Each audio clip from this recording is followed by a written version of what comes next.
Bismillahirrahmanirrahim. Assalamualaikum warahmatullahi wabarakatuh.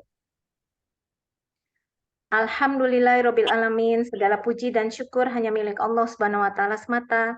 Karena hanya dengan nikmat dan karunia-Nya kita semua bisa berkumpul kembali siang ini untuk melanjutkan ibadah tadabur, yaitu mentadaburi surat yang secara berurutan diturunkan kepada baginda Rasulullah Shallallahu Alaihi Wasallam, dan qadarullah saat ini kita sudah sampai di surat yang ke-33 yang diturunkan secara berurutan. Kalau di mushaf itu ada di urutan ke-77 ya, kalau di mushaf surat Al-Mursalat. Nah, di siang ini kita sudah sampai di bagian terakhir atau bagian 3 dari surat Al-Mursalat, di mana ayat 35 ya sampai dengan terakhir, sampai semuanya. Nah, Alhamdulillah sudah hadir bersama kita semua, guru kita bersama yaitu Ustadz Umar Maka, yang kebetulan saat ini ada di Jakarta, sehingga kajian kita bisa mulai di pukul 1 siang hari ini. Untuk mempersingkat waktu, maka kami persilahkan Ustadz Umar Maka untuk memulai kajian tadaburnya. Tafadol Pak Ustadz. Ya, barakallahu fiik Mbak Ari dan seluruh pengurus Majelis Ta'lim Rabbani yang semoga senantiasa di dalam penjagaan, perlindungan, taufik, rahmat Allah, dan doa ini untuk seluruh jamaah yang dirahmati oleh Allah Subhanahu wa Ta'ala.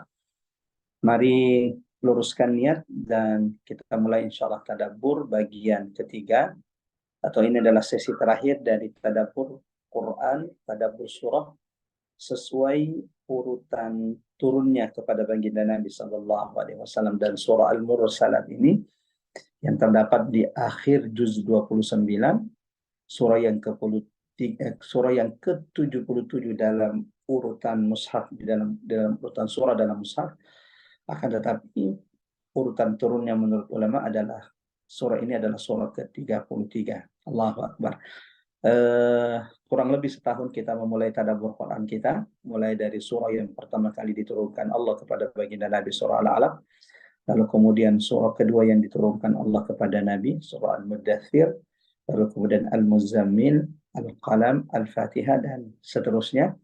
Dan alhamdulillah kita sudah sampai di surah yang ke-33. Mudah-mudahan Allah berikan kemudahan, Allah senantiasa melembutkan hati-hati kita semuanya untuk mengambil ibrah, memetik pelajaran, tazkirah, peringatan, serta hidayat, petunjuk dari keagungan ayat-ayat Allah Subhanahu wa Ta'ala.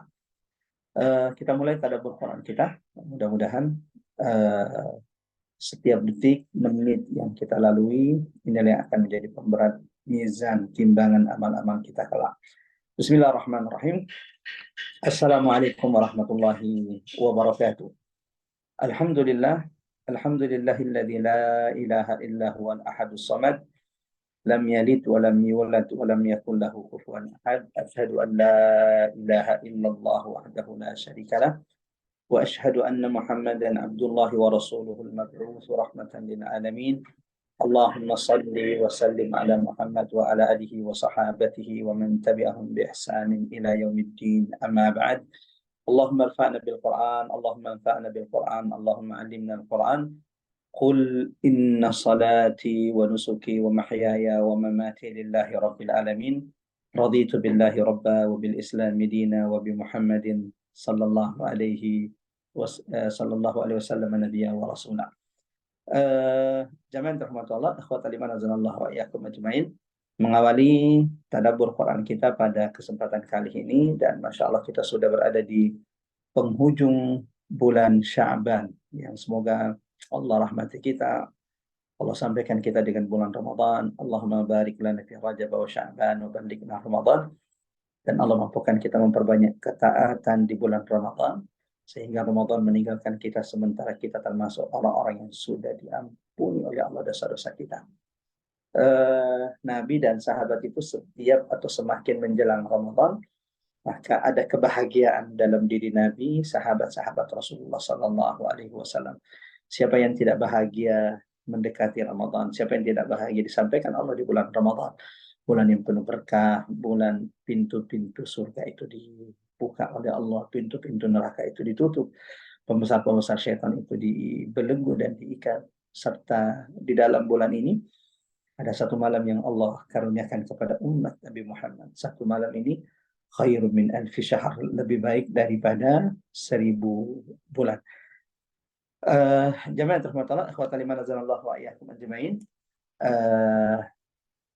Sama-sama kita mengagungkan asma Allah di awal majelis ini. Subhanallah walhamdulillah wa la ilaha illallah, Allahu akbar. Mudah-mudahan insyaallah saat ini Allah turunkan rahmat, Allah turunkan keberkahan di tengah-tengah kita. Mudah-mudahan saat ini ada malaikat Allah yang senantiasa berdoa, beristighfar bagi setiap di antara kita, dan semoga saat ini majelis perkumpulan kita ini sedang dibangga-banggakan Allah, sedang ditinggikan Allah di hadapan majelis, di hadapan perkumpulan malaikat-malaikat Allah Subhanahu wa taala. Tak lupa di majelis ini saya ingin mengajak kepada jemaah rahmat Allah memanjatkan salawat dan taslim kepada manusia termulia, panutan teladan kita semuanya, baginda Nabi sallallahu alaihi wasallam. Allahumma shalli wa sallim ala Muhammad wa ala ali Muhammad, di mana kita menjadi saksi bahwa Rasulullah ballagha risalah, telah menyampaikan risalahnya, wa addal amanah, baginda Nabi sallallahu alaihi wasallam telah menunaikan amanahnya kepada umatnya, wa nasahal ummah, sebagaimana baginda Nabi kita bersaksi di hadapan Allah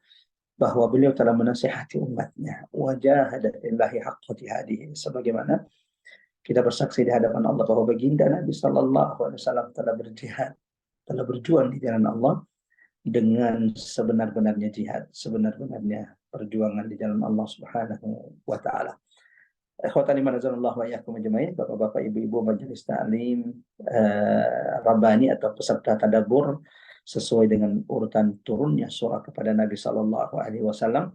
Seperti biasa, sebelum kita mulai tadabbur Quran kita akan baca beberapa ayat dulu dari surah yang akan kita tadabburi. Biasanya ayatnya akan kami perlihatkan, akan tetapi karena kondisi saat ini sedang di Jakarta dan perangkat laptop tidak dibawa bersama, ini live dari HP, sehingga tidak bisa sharing ayat yang akan kita baca.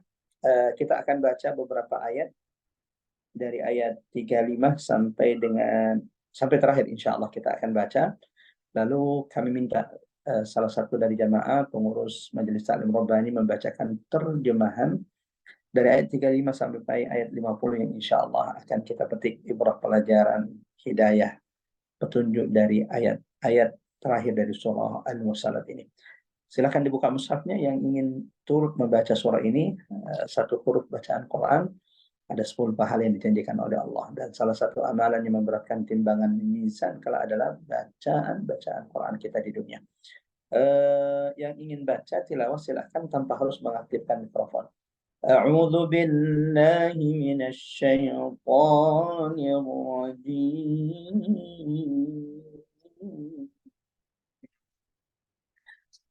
Hadza yawmun la ينطقون ولا يؤذن لهم فيعتذرون ويل يومئذ للمكذبين هذا يوم الفصل جمعناكم والأولين فإن كان لكم كيد فكيدون ويل للمكذبين إن المتقين في ظلال وعيون وفواكه مما يشتهون كلوا واشربوا هنيئا بما كنتم تعملون إنا كذلك نجزي المحسنين ويل يومئذ للمكذبين كلوا وتمتعوا قليلا إنكم مجرمون ويل يومئذ للمكذبين وإذا قيل لهم اركعوا لا يركعون ويل يومئذ للمكذبين فبأي حديث بعده يؤمنون اللهم ارحمنا بالقرآن اللهم ارحمنا بالقرآن. Silakan Mbak Ari. Silakan, ada yang ingin membantu membacakan terjemahan, Mbak Ike mungkin, atau Ibu Ratna. Mbak Ratna, silakan. Atau Mbak Rinjani, mungkin. Boleh, insya Allah. Oke, terima kasih Mbak Rinjani. Auzubillahiminasyaitonirrojim. Inilah hari ketika mereka tidak dapat berbicara. Mereka tidak diizinkan berbicara sehingga dapat meminta maaf. Celakalah pada hari itu para pendusta kebenaran. Dikatakan kepada mereka, inilah hari keputusan. Kami kumpulkan kamu dan orang-orang terdahulu. Jika kamu punya tipu daya, lakukanlah terhadapku. Celakalah pada hari itu para pendusta kebenaran. Sesungguhnya orang-orang yang bertakwa berada dalam naungan pepohonan surga yang teduh dan ada di sekitar mata air, serta buah-buahan yang mereka sukai. Dikatakan kepada mereka, makan dan minumlah dengan nikmat karena apa yang selalu kamu kerjakan. Sesungguhnya demikianlah kami beri balasan kepada orang-orang yang berbuat baik. Celakalah pada hari itu para pendusta kebenaran. Dikatakan kepada orang-orang kafir, makan dan bersenang-senanglah kamu di dunia. Makan dan bersenang-senanglah kamu di dunia sebentar. Sesungguhnya kamu adalah para pendurhaka. Celakalah pada hari itu para pendusta kebenaran. Apabila dikatakan kepada mereka, rukulah, mereka tidak mau ruku. Celakalah pada hari itu para pendusta kebenaran. Maka pada perkataan manakah sesudahnya Al-Quran mereka akan beriman? Maha benar Allah dengan segala firman. Allahu Akbar. Allahu Akbar. Barakallahu fiik kepada seluruh jamaah yang dirahmati Allah yang sudah sama-sama membaca, mendengarkan terjemahan dari surah Al-Mursalat ayat 35 sampai dengan ayat 50. Jamaah dirahmati Allah, ikhwatal iman wa iyyakum ajmain, sedikit mengulangi, mungkin di antara jamaah ada yang ini adalah pertemuan pertama di tadabbur surah Al-Mursalat, bahwa surah Al-Mursalat salah satu surah yang kata baginda Nabi SAW ketika Abu Bakar As-Siddiq radhiyallahu anhu berkata kepada Nabi sallallahu alaihi wasallam, ya Rasulullah, laqad syibta. Wahai baginda Nabi sallallahu alaihi wasallam, uban mulai muncul di kepalamu. Maka Nabi sallallahu alaihi wasallam berkata kepada Abu Bakar As-Siddiq, syayyabatni Hudun wa akhwatuha. Wahai Abu Bakar, sungguh aku telah dibuat beruban oleh surah Hud dan saudari-saudarinya. Surah Hud dan saudari-saudarinya adalah 5 surah yang Rasulullah sebutkan dalam hadis telah menjadikan Rasulullah sallallahu alaihi wasallam beruban. Surah Hud, surah Al-Waqi'ah, Al-Mursalat, surah An-Naba, dan yang terakhir adalah surah At-Takwir. Yang kalau kita perhatikan, jemaah rahmatullah, kelima surah yang disebutkan Nabi ini, Hud, Al-Waqi'ah, Al-Mursalat yang kita tadabburi saat ini, An-Naba setelah surah ini, lalu kemudian At-Takwir yang ada dalam surah, dalam juz Amma, adalah di antara surah yang bercerita membahas detail tentang peristiwa hari kiamat. Allahu Akbar. Itu berarti bahwa Salah satu hal yang menjadi beban pikiran Nabi Sallallahu Alaihi Wasallam, salah satu hal yang banyak difikirkan Nabi adalah memikirkan umatnya pada hari kiamat.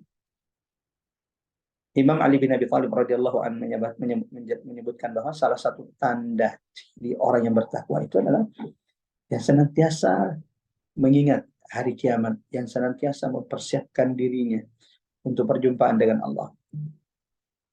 Beliau mengatakan bahwa ada beberapa ciri tanda orang yang bertakwa, di antaranya adalah al-isti'dadu liyaumir rahim. Mereka yang senantiasa mempersiapkan diri, mempersiapkan bekal liyaumir rahim, pada hari mereka akan meninggalkan dunia dengan semua perhiasan. Surah Al-Mursalat, jamaah dirahmati Allah, seperti yang sudah kita tadabburi di 3 pertemuan sebelumnya, bagaimana surah ini diawali dengan qasam, diawali dengan sumpah. Ada 5 sumpah qasam mengawali surah ini untuk menegaskan bahwa hari kiamat yang dijanjikan Allah, yang didustakan oleh orang-orang Quraisy, lawaqi', innama tu'aduna lawaqi', itu pasti akan terjadi. Tidak ada yang bisa mengingkari, menolak peristiwa hari kiamat. Lalu kemudian di ayat selanjutnya Allah Subhanahu wa taala menjelaskan kepada orang-orang musyrik, memberikan peringatan kepada orang-orang musyrik agar mereka mengambil pelajaran dari umat-umat terdahulu. Umat-umat terdahulu yang dibinasakan Allah, yang juga karena mendustakan hari kiamat. Ada kaum 'Ad, ada kaum Tsamud, ada kaum Lut, ada Fir'aun, ada kaum Tubba, kaum Saba. Yang ini oleh orang-orang Quraisy, mereka dengar kisah cerita tentang umat itu, mereka tahu. Kalau mereka berdagang ke Syam di musim dingin, kalau mereka berdagang ke Syam di musim panas, mereka akan melewati utara, mereka akan melewati kaum Tsamud, kaumnya Nabi Saleh yang Allah binasakan. Ketika mereka mendustakan kebenaran yang Allah turunkan kepada Nabi dan Rasul yang diutus, yaitu Nabi Saleh. Lalu kemudian kalau mereka ke Yaman, di perdagangan mereka di musim dingin, mereka akan melalui sisa-sisa kejayaan peradaban kaum Sabah, kaum Tubba, yang terkenal di Yaman dengan kesejahteraan, kesuburan negeri mereka, tapi semuanya dibinasakan, dihancurkan Allah ketika mereka menolak kebenaran yang disampaikan Allah kepada mereka. Setelah itu kemudian di surah Al-Mursalat ini, jemaah dirahmati Allah, Allah mengajak pada orang-orang musyrik sebagaimana Allah mengajak kita semuanya untuk memperhatikan semesta. Kalau tidak percaya dengan hari kiamat, kalau meragukan hari kiamat, sejenak saja, wahai manusia. Wahai orang-orang yang meragukan hari kiamat, sejenak saja. Coba perhatikan ciptaan Allah yang ada di sekeliling. Alam naj'alil arda kifata, di ayat 25. Bagaimana Allah menjadikan bumi yang terhampar ini sebagai tempat mengumpulkan seluruh umat manusia, ahya'an wa amwatan, baik yang hidup ataupun yang sudah mati. Kemudian ada gunung-gunung yang Allah ciptakan, sebagaimana ada langit. Yang semua ini kalau kita perhatikan, kalau kita lihat-lihat, kalau kita renungi, maka ini tanda ada banyak pelajaran pada ciptaan-ciptaan Allah ini, bahwa menghidupkan manusia pada hari kiamat itu bukanlah sulit di sisi Allah Subhanahu wa taala. Ia amat sangat mudah di sisi Allah Subhanahu wa taala. Setelah itu di surah Al-Mursalat, Allah kemudian menceritakan kepada kita, menjelaskan kepada kita bagaimana situasi, kondisi, keadaan orang-orang yang durhaka, orang-orang musyrik, orang-orang kafir, orang-orang yang dulunya di dunia tidak percaya dengan hari kiamat. Seperti apa mereka nanti pada hari kiamat, situasi wajah mereka seperti apa, itu dijelaskan di surah Al-Mursalat ini. Intaliqu ila ma kuntum bihi tukadzibun, di ayat 29 surah Al-Mursalat Allah berkata kepada orang-orang yang dulu di dunia tidak percaya dengan hari kiamat, intaliqu, berangkatlah. Pergilah kalian ke siksa neraka yang dulu kalian dustakan. Intaliqu ila dhillin dhi thalathi syu'abha. Hari itu orang-orang kafir pada hari kiamat berharap sekali mereka punya naungan. Karena melihat orang-orang beriman itu pada hari kiamat dinaungi oleh Allah. Allahu Akbar. Ini salah satu nanti yang akan kita jelaskan. Kenikmatan yang Allah berikan kepada orang-orang yang bertakwa, orang-orang yang beriman. Bahwa mereka akan mendapatkan naungan kelak di sisi Allah. Nah, orang-orang kafir ini dulu tidak percaya dengan hari kiamat, jemaah rahmat Allah.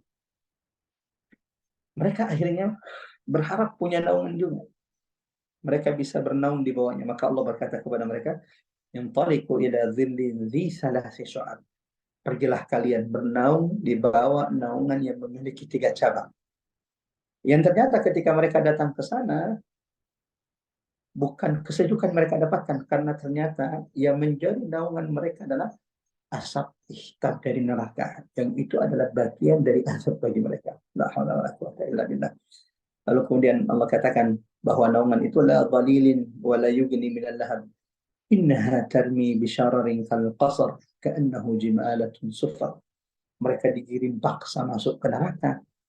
Yang di neraka, api di neraka ini menyemburkan bunga-bunga api. Allahu Akbar. Api di neraka itu memiliki semburan, percikan. Dahsyatnya gambaran kiamat di surah ini, jangan Allah katakan, innaha tarmi bisyararin kal qasar. Coba bayangkan. Allahu Akbar. Maha benar apa yang dikatakan Allah melalui lisan Nabi-Nya sallallahu alaihi wasallam. Karena kan hadis itu adalah wahyu dari Allah. Nabi mengatakan bahwa api neraka ini, api dunia kita ini baru satu bagian dari 99 bagian kali lipat panasnya api neraka. Di ayat ini Allah katakan bahwa percikannya neraka itu baru percikan. Percikan api neraka ka'annahu tarmi bisyararin kal qasar. Percikan api neraka saja itu, percikannya bunga apinya saja itu seperti istana besarnya. Allah Akbar. Gimana dengan apinya? Rabbana atina fid adzaban nar. Allahumma inna na'udzubika min sakhatika wan nar. Mudah-mudahan Allah jauhkan kita dari siksa neraka Allah Subhanahu wa ta'ala. Di ayat 35 jemaah rahmatullah Allah, kemudian seterusnya, hadza yaumu la yantiqun. Ini kurang lebih penjelasan yang sudah kita sampaikan di pertemuan sebelumnya. Pertemuan sebelumnya sampai menggambarkan seperti apa siksa orang-orang yang dulu mendustakan hari kiamat, mereka yang tidak percaya dengan hari kiamat. Mereka dipaksa untuk masuk ke neraka yang dulu mereka dustakan. Nah, di ayat berikutnya, di ayat 35 ini, jemaah rahmatullah Allah, surah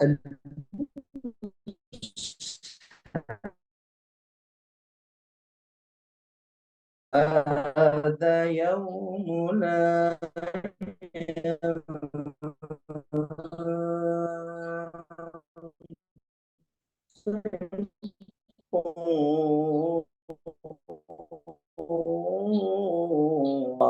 yang didustakan oleh kebanyakan, atau bahkan mereka tidak benar-benar yakin dengan hari kiamat.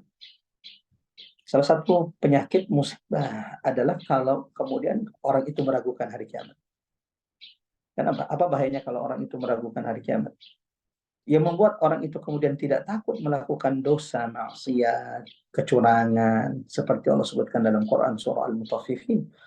Celakalah orang-orang yang melakukan kecurangan. Salah satu sebabnya disebutkan dalam Quran surah Al-Mutaffifin adalah mereka yang melakukan kecurangan itu karena tidak benar-benar yakin dengan hari kiamat. Ala yadhunnu ulaika annahum mab'utsun. Tidakkah mereka yang melakukan kecurangan, kerusakan di atas muka bumi Allah itu mengetahui bahwa mereka itu akan dibangkitkan pada hari kiamat. Liyaumin azim, di hari yang sangat berat. di hari yang sangat besar, yauma yaqumun nasu lirabbil alamin, hari di mana manusia akan berdiri di hadapan Tuhan semesta alam. Pada hari kiamat kata Allah di ayat 35, hadza yaumul la yantiqun, di hari kiamat, hari di mana mereka tidak akan pernah bisa berbicara. Hadza yaumul la yantiqun, ketika mereka sudah dikumpulkan di hadapan Allah, seperti yang Allah gambarkan dalam Quran surah saja. Allahu Akbar. Juz Tabaraka, Juz Amma, ini surah-surahnya Masya Allah.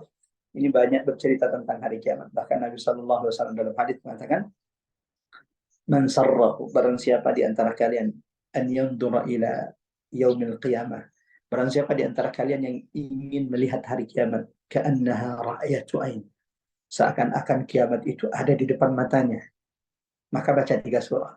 Allahu Akbar.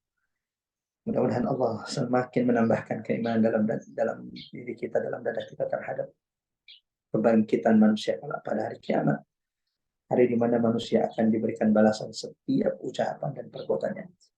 Barang siapa yang ingin melihat peristiwa hari kiamat seakan-akan melihat kiamat itu di depan matanya, kata Nabi, baca 3 surah.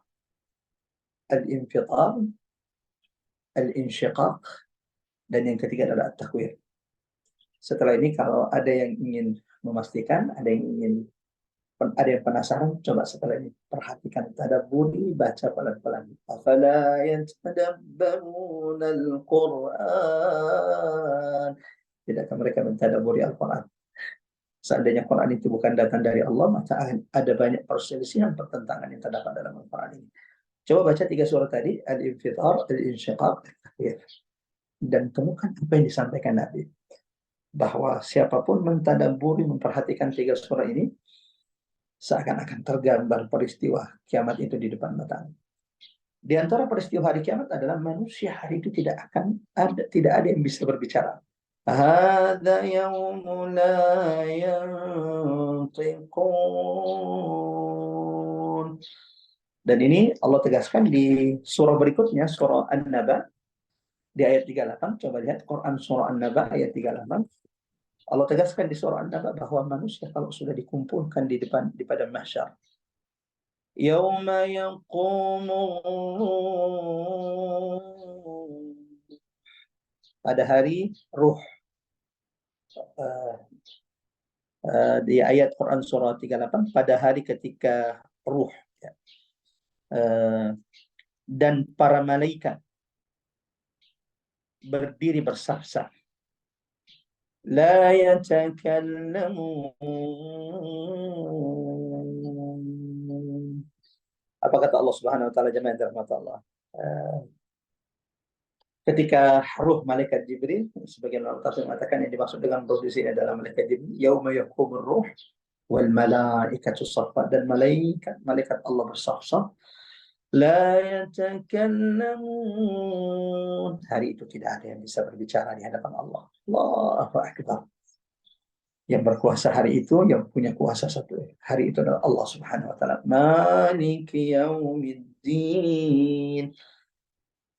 Illa man adzina lahu rahman, kecuali yang diizinkan Allah Subhanahu wa taala, wa qala shawaba, dan tidaklah mereka berbicara kecuali kebenaran hari itu. Nah, di antara orang yang Allah izinkan berbicara pada hari kiamat jemaah rahmatullah adalah Nabi sallallahu alaihi wasallam, ketika Nabi memintakan syafaat bagi umat manusia. Hal ini juga disampaikan Allah di beberapa ayat, di beberapa surah, di antaranya di Quran surah Yasin, bagaimana ketika manusia itu sudah dihadapkan di hadapan Allah. Al-yawma nakhtimu ala afwahihim. Pada hari kiamat, lisan mulut manusia itu ditutup, dikunci, sehingga mereka tidak bisa lagi beralasan di hadapan Allah. Terus apa yang akan berbicara? Yang akan berbicara adalah seluruh anggota tubuhnya, seluruh anggota badannya. Coba baca Quran surah Yasin. Manusia dikunci mulutnya, dan yang akan berbicara adalah wa tukallimuna aydihim. Mulailah tangan-tangan mereka berbicara atas apa yang pernah mereka lakukan di dunia. La haula wala quwwata illa billah. Allahu akbar. Wa tashhadu arjuluhum bima kanu يكسبون. Sebagaimana kata Allah Subhanahu wa taala, kaki-kaki mereka akan bersaksi di hadapan Allah Subhanahu wa taala. Wala yu'dzanu lahum faya'tadzirun. Dan mereka tidak diberikan izin untuk berbicara hari itu untuk kemudian meminta maaf. Kenapa? Akhirat bukan tempat kita menyesal. Akhirat bukan tempat kita meminta ampunan kepada Allah. Kalau ingin menyesali dosa-dosa kita, kalau ingin menyesali kesalahan-kesalahan kita jamaah rahmat Allah, maka tempatnya di dunia. Penyesalan-penyesalan kita di dunia ini akan menggugurkan dosa-dosa kita. Adapun kalau nanti menyesalnya nanti pada hari kiamat, seperti Allah gambarkan, kondisi orang-orang durhaka, para pendosa, di dunia mereka tidak pernah menyesali maksiatnya, tidak pernah menyesali dosanya, tidak pernah menyesali kemungkaran-kemungkaran yang pernah mereka lakukan, maka penyesalan mereka nanti pada hari kiamat. Maka hari itu mereka tidak diberikan kesempatan oleh Allah berbicara. وَلَا يُؤْذَنُ لَهُمْ فَيَعْتَذِرُونَ. Lalu kembali Allah tegaskan di surah ini, وَيْلٌ يَوْمَئِذٍ لِلْمُكَذِّبِينَ. Kecelakaan, kehancuran, kebinasaan, neraka, tempat bagi mereka yang mendustakan kebenaran, mendustakan hari kiamat. Di pertemuan sebelumnya zaman rahmatullah kita sudah sampaikan bahwa ada satu ayat di surah ini yang berulang-ulang sampai 10 kali. Dan hanya di surah ini, ayat ini berulang-ulang sampai 10 kali. Sebagaimana kalau di surah Ar-Rahman ada satu ayat yang dia berulang-ulang lebih dari 30 kali. Yaitu firman Allah, "Fabi'ayyi ala'i rabbikuma tukadziban?" Nikmat Tuhanmu yang mana lagi yang akan kudustakan wahai manusia. Kalau di sini ayat yang berulang-ulang apa? Sampai 10 kali. Coba dihitung sebentar lagi. 10 kali ayat ini diulangi oleh Allah sebagai bentuk penugasan. Apa itu? Wailun yawmaidzin lilmukazzibin. Allah tegaskan kebinasaan, kehancuran, neraka tempat mereka. Siapa?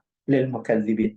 Siapapun yang mendustakan kebenaran. Di antaranya adalah mendustakan hari kiamat, tidak percaya dengan hari kiamat, meragukan hari kiamat seperti perilaku orang-orang musyrik di Mekah ketika Nabi sampaikan kepada mereka tentang hari kiamat. Lanjut jemaah rahmat Allah, masih Allah gambarkan tentang gambaran peristiwa hari kiamat. Hada yaumul fasli jama'nakum wal awwalin. فإن كان لكم كيد فكيدون. Wahai manusia, inilah hari kiamat kata Allah. Hada yaumul fasl. Inilah hari kiamat yang juga disebut dengan yaumul fasl. Hari di mana Allah memberikan keputusan. Allahu Akbar. Allah berikan keputusan kepada penghuni-penghuni surga. Sebagaimana Allah akan memberikan keputusan kepada penghuni-penghuni neraka. Allah akan berikan keputusan kepada ashabul yamin golongan kanan. Allah akan berikan keputusan kepada ashabul shimal golongan kiri. Hadza yaumul fasl. Inilah hari kiamat. Allah akan berikan keputusan di antara hamba-hambanya. Di antara Allah berikan keputusan kepada orang-orang beriman. Sebagaimana juga Allah akan tetapkan keputusannya terhadap orang-orang kafir. Di antara penjelasan ulama, Allah sebagaimana disebutkan di beberapa buku kitab-kitab tafsir, hari kiamat itu dinamai Yaumul Fasl. Hada Yaumul Fasl. Hari kiamat itu dinamai dengan Yaumul Fasl karena ternyata hari kiamat itu bukan cuma hari di mana Allah akan berikan keputusan. Termasuk hari ini ketika ada perdebatan, kita tidak tahu yang mana yang benar, yang mana yang menang sebenarnya. Hadza yaumul fasl. Hari ini ada yang terbunuh lalu kemudian tidak tahu siapa yang membunuhnya, atau kemudian ada orang yang kemudian dizalimi, bukan dia melakukannya akan tetapi dia yang kemudian dizalimi. Hari kiamat yaumul fasl. Hari di mana Allah akan memberikan keputusan seadil-adilnya. Sehingga yang di dunia tidak mendapatkan keadilan, pada hari kiamat dia akan mendapatkan keadilan dari Allah Subhanahu wa taala. Di dunia ini yang masih samar-samar, kita tidak tahu yang mana yang benar. Hada yaumul fasl, pada hari kiamat Allah akan berikan keputusannya. Nah, selain hari keputusan, kata ulama, dinamai juga hari kiamat itu dengan yaumul fasl, karena hari itu Allah akan memisahkan bainal khalaiq, di antara hambanya. Allahu Akbar. Manusia itu akan dipisah. Al-fasl dalam bahasa Arab itu juga bisa berarti pemisah. Hari kiamat itu dinamai dengan yaumul fasl karena hari itu manusia akan terpisah. Penghuni surga dan penghuni neraka tidak akan pernah bisa bergabung. Mereka akan dipisahkan oleh Allah. Allahu Akbar. Penghuni surga, mereka adalah ashabul yamin, mereka adalah golongan kanan, dan mereka akan berada di sebelah kanannya Nabi Adam alaihissalam. Sebagaimana jemaah yang dirahmati Allah, penghuni neraka itu akan berada di sebelah kirinya Nabi Adam, dan mereka adalah ashabul shimal. Sebagaimana Allah sebutkan dalam Al-Quran, Yaumul Fasl, hari di mana manusia dipisahkan, termasuk manusia itu akan terpisah dari anaknya, terpisah dari suaminya. Hari itu manusia akan memikirkan dirinya masing-masing. Fa in kana lakum kaidun fakidun. Hari ini kami kumpulkan kalian wahai manusia. Pada hari kiamat, pada hari Allah memberikan keputusan, pada hari Allah memisahkan seluruh makhluknya, kami kumpulkan kalian, jama'nakum wal awwalin, kami kumpulkan kalian dan seluruh manusia dahulu. Fa in kana lakum kaidun fakidun. Wahai kalian yang dulu di dunia menyombongkan diri, Allahu Akbar, merasa yakin tidak akan pernah diazab oleh Allah, tidak ada hari kiamat, tidak ada hari kebangkitan, yang dulu menyombongkan dirinya dengan kekuasaannya di dunia. Fa in kana lakum kaidun, kalau hari ini kalian punya kekuatan, kalau hari ini kalian punya kekuasaan, kalau hari ini kalian punya tipu daya, fakitun. Ini ejekan dari Allah kepada mereka orang-orang yang dulu mendustakan hari kiamat, menyombongkan dirinya. Allah katakan kepada mereka, fa in kana lakum kaidun fakidun. Di mana kekuatan kalian? Di mana kesombongan kalian? Kalau hari ini kalian punya kekuatan, punya kesombongan, maka silahkan kalian keluarkan tipu daya kalian. Tapi kan manusia sudah tidak punya daya hari itu. Bahkan orang-orang Fir'aun sekalipun yang paling menyombongkan diri, hari itu semua menundukkan kepala mereka, takut di hadapan Allah. Sebagaimana Allah firmankan dalam Quran surah As-Sajdah, Allah gambarkan bagaimana orang-orang durhaka, orang-orang yang menyombongkan dirinya. Walau tara idzil mujrimun, seandainya engkau melihat bagaimana wajah-wajah pendosa, orang-orang yang durhaka di hadapan Allah. Nakis urusihim inda rabbihim, hari itu akan menundukkan kepala mereka, takut kepada Allah Subhanahu wa taala. Wujuh dalam Quran surah Al-Qasyiah, wujuhun yawma idzin khasyiah, hari itu wajah mereka memelas, wajah mereka penuh dengan ketakutan. Amilatun nasibah, mereka berusaha hari itu supaya selamat dari siksa neraka. Mereka berlelah-lelah hari itu. Sayangnya sudah terlambat. Penyesalan mereka sudah tidak berguna di hadapan Allah Subhanahu wa taala. Kehidupan di dunia yang Allah berikan, umur panjang yang Allah berikan di dunia, peringatan-peringatan yang sampai kepada mereka tidak pernah mereka dengarkan, dan mereka tidak pernah kemudian menerima kebenaran yang disampaikan Nabi dan Rasul kepada mereka. Wailun yawmaidzin lil mukadzibin.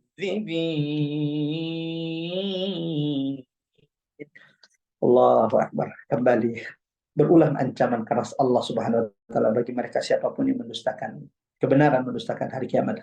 Wailun, celaka bagi mereka. Yauma idzin, pada hari kiamat, lil mukadzibin. Siapa itu? Mereka yang mendustakan kebenaran yang dibawa oleh para nabi dan rasul. Mereka yang mendustakan kebenaran hari kiamat, kepastian hari kiamat ketika manusia akan dibangkitkan kelak mempertanggungjawabkan setiap perbuatan-perbuatan mereka.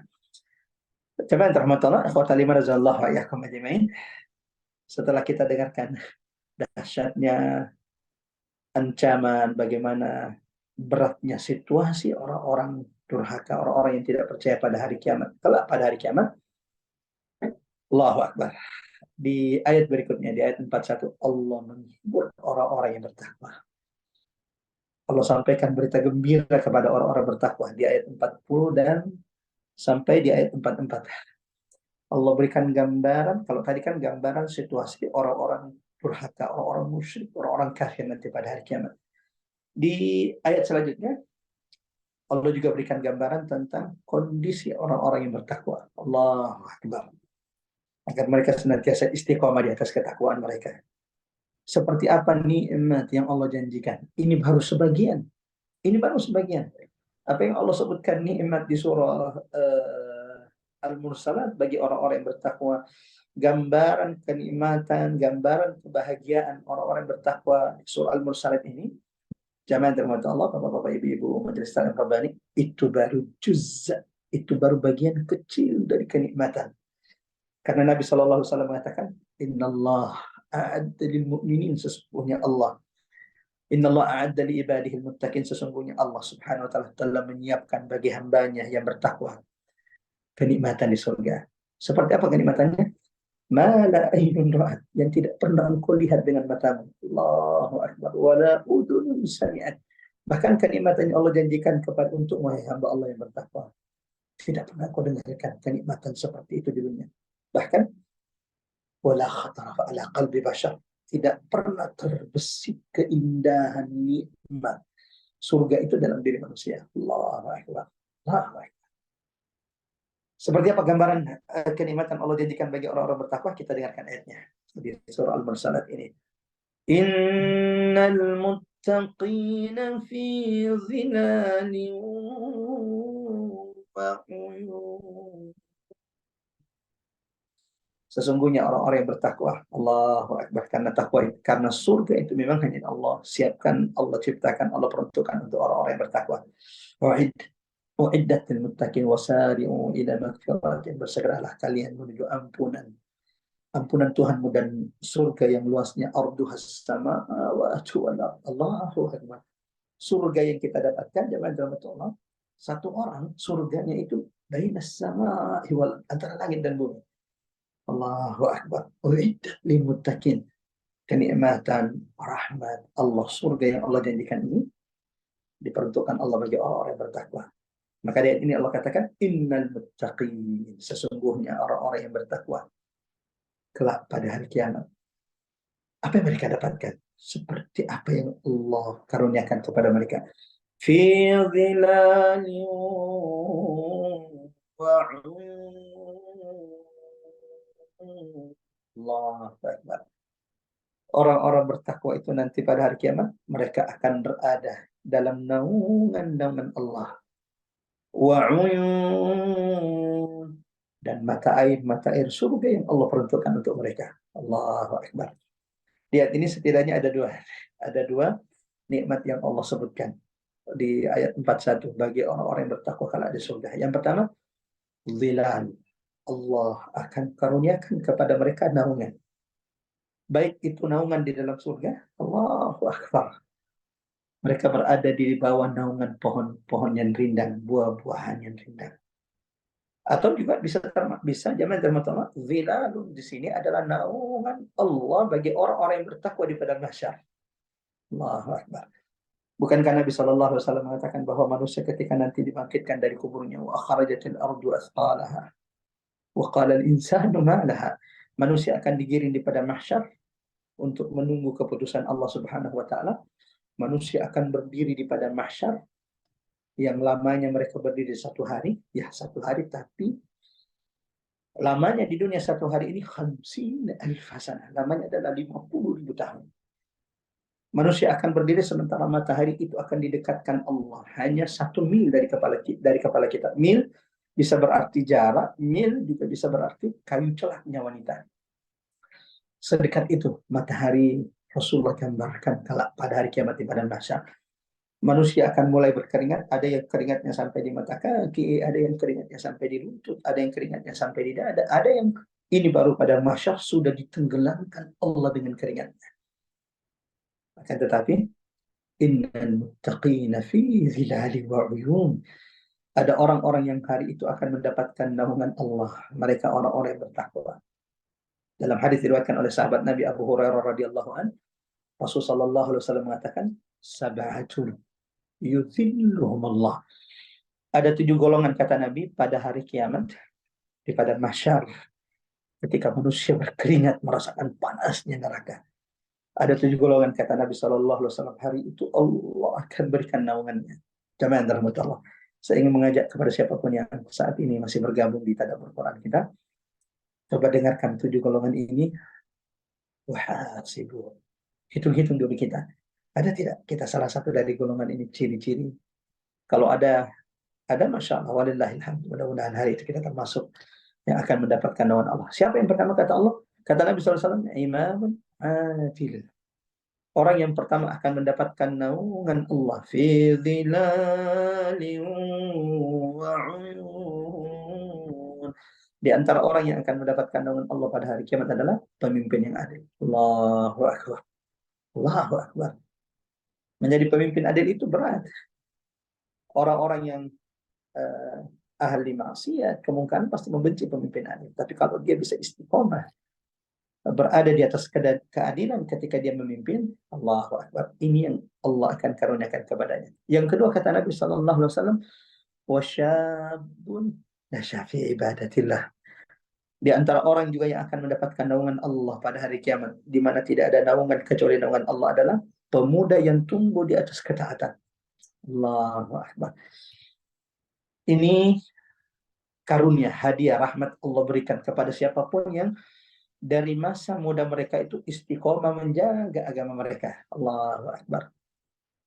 Kenapa begitu istimewa pemuda yang tumbuh di atas ketaatan? Karena menjadi pemuda yang istiqomah itu berat. Hari ini anak muda itu memiliki rasa ingin tahu yang lebih besar, syahwat nafsu mereka itu lebih tinggi, sehingga amat sangat sedikit kita lihat hari ini pemuda yang istiqomah menjaga ketaatannya di musola, menjaga ketaatannya di masjid, menjaga salat-salat 5 waktunya yang ada. Bahkan baru-baru ini lagi viral bagaimana Kiai Haji Abdullah Gimnastiar Agim mengeluhkan anak muda-mudi yang tengah malam masih pacaran di depan swalayan supermarket. Ini bukan cuma di Bandung, jemaah dirahmati Allah. Bahkan di pelosok-pelosok kami rutin tiap 2 pekan di 2 pekan di Makassar, 2 pekan di Jakarta, dan kalau di Makassar itu di kampung-kampung. Wah, sampai di kampung-kampung, apa yang digambarkan Agim itu juga terjadi. Anak muda-mudi yang nongkrong habiskan malamnya di depan swalayan atau supermarket. Yang menjadi pertanyaan, kemana orang tua mereka? Tidakkah mereka takut kalau mereka akan dimintai bertanggung-jawaban di hadapan Allah? Nah, ini yang membuat kenapa kalau ada anak muda bisa menjaga istiqomah, tumbuh di atas ketaatan kepada Allah, maka hari itu dia akan juga mendapatkan naungan Allah Subhanahu wa taala. 3, jamaah dirahmati Allah. Wa rajulun qalbuhu mu'allaqun fil masajid. Siapapun di antara umat Nabi Muhammad, laki-laki atau perempuan yang hatinya senantiasa terpaut dengan masjid, dengan rumah Allah. Allahu Akbar. Kalau waktu sholat memang dia tidak tenang kalau dia tidak datang ke masjid. Mu'allaqun, kata Nabi, hatinya itu tergantung. Allahu Akbar, terikat di masjid. Yang keempat kata Nabi sallallahu alaihi wasallam, wa rajulani tahabba fillah ijtama alaihi wa tafarraqa alaihi. 2 orang, baik itu laki-laki atau perempuan, yang bertemu karena Allah, saling mencintai karena Allah. Allahu Akbar. Kalau mungkin perlu dicontohkan, mungkin seperti teman-teman yang ketemu di majelis taklim. Ketemu di majelis taklim, bukan kerabat, bahkan tidak satu suku, lalu kemudian saling mengenal, saling mendoakan, saling mencintai karena Allah, dan akhirnya saling berpisah. Satu wafat, satu kemudian menunggu kematiannya, saling berpisah karena Allah. Ini juga di antara manusia yang kelak akan mendapatkan naungan di sisi Allah Subhanahu wa taala. Sudah berapa? Ada 3, 4, 5 ya. Yang keenam, jemaah rahmatullah, akhwat Allah wa iyyakum ajmain, kata Nabi sallallahu alaihi wasallam, wa rajulun da'athu imra'atun dzata mansabin wa jamalin faqala inni akhafullah. Di antara mereka yang keenam yang akan dinaungi oleh Allah pada hari tidak ada naungan di sisi Allah Subhanahu wa taala adalah mereka yang digoda oleh perempuan cantik, lagi kaya, namun tidak ada yang keluar dari lisannya kecuali mengatakan, ini akhafullah, aku takut kepada Allah, aku takut kepada Tuhanku yang melihat apa yang aku lakukan. Nah, orang seperti ini, jangan padahal sudah tidak ada yang melihatnya, sudah di dalam kontrol. Tapi kalau dia bisa istiqomah seperti ini, takut kepada Allah sehingga dia tinggalkan, maka hari itu dia akan mendapatkan naungan Allah Subhanahu wa taala. Yang terakhir kata Nabi sallallahu alaihi wasallam yang ketujuh. Yang keenam ya, mohon maaf. Warajulun tasaddaqa bisadaqatin. Orang yang rajin bersedekah sembunyi-sembunyi. Bahkan orang yang tinggal bersamanya di rumahnya tidak tahu bahwa dia ternyata istiqomah rajin bersedekah. Suaminya yang sekamar dengannya bahkan tidak tahu, istrinya bahkan tidak tahu kalau dia punya sedekah tersembunyi. Kata Nabi SAW, orang yang senantiasa bersedekah seakan-akan tangan kirinya tidak mengetahui apa yang dikeluarkan tangan kanannya, pada hari kiamat Allah juga akan memberikan naungannya kepada mereka. Yang ketujuh, jawaban anggota ini yang terakhir, warajulun dzakarallahu khalian fafadat ainah. Siapapun di antara umat Nabi Muhammad SAW di tengah kesendiriannya, di tengah kesunyian malam, di tengah malam dia bangun di hadapan Allah. Lalu dia mulai beristighfar, berzikir, mengingat dosa-dosanya. Lalu kemudian ia meneteskan air mata. Fafadat ainah, penyesalan atas maksiat, penyesalan atas dosanya. Kata Nabi SAW juga akan dinaungi hari Allah. Oleh Allah pada hari tidak ada naungan kecuali naungan Allah Subhanahu wa taala. Ini baru satu jawaban naungan dan ini nikmat karunia. Mudah-mudahan Allah karuniakan kepada kita semuanya. Amin ya rabbal alamin. Yang kedua di ayat 41 ini, nikmat yang Allah janjikan bagi orang-orang bertakwa adalah innal muttaqina fi dhinalin wa 'uyun. Nikmat kedua yang Allah janjikan bagi orang-orang bertakwa kelak di surga, di surah Al-Mursalat ini di ayat 41, Allah janjikan kepada mereka mata air di surga yang mereka tidak akan pernah meminum air senikmat air yang keluar dari mata air surga.